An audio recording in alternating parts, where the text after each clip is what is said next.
Magigisa tayo ng ating gulay. Gulay na naman guys. Pasensya na kayo. Mahilig talaga ako sa gulay. Ayan ang ating sari-saring gulay. Ayan. At ito ang ating tinapang galunggong. Ayan guys, magigisa na tayo. Ito yung ating panglasa.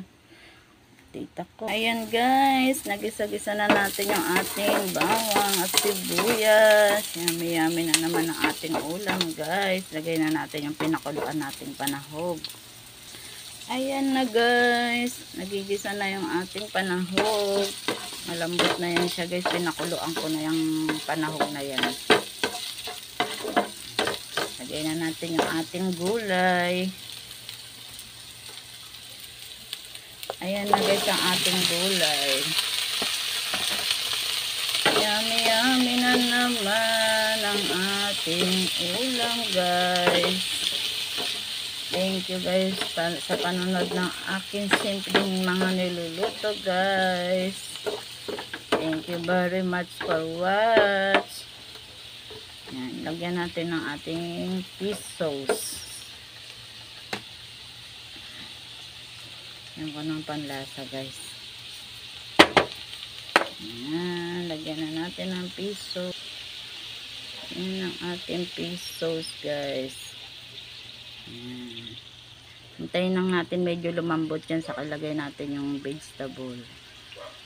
Ayan guys, luto na po yung ating gulay. Yummy-yummy na naman ang ating ulam. Ayan, simpleng luto ni Nanay Len.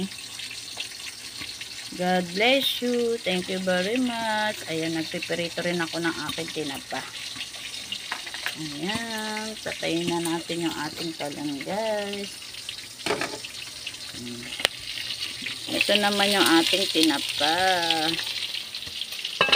Ayan. Ayan guys, ang ating adobo. Yan, ulam ng mga bata. Yummy yummy guys.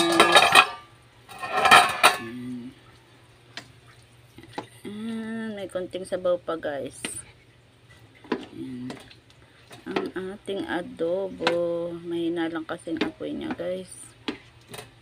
Kaya gusto ng mga bata may konti pang sabaw. Ayan. Ayan ang happy lunch. Adobo at ang ating gulay. Yummy yummy.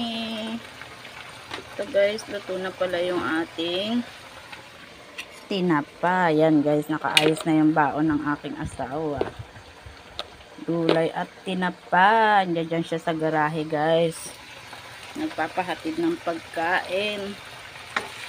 Yan, anong araw ba ngayon? Happy Tuesday guys. October 3. Yan ang ating ulam. Yan, ulam ng mga bata guys. Luto na rin po yan guys. Ayan, pinatutuyuan ko lang siya ng kaunti para ano. Yan ating ng gulay oh. Thank you for watch guys. God bless you. Luto na rin po yan. I love you. Followers pa mo. Palike and share ng ating simpleng mga niluluto. Thank you for watch.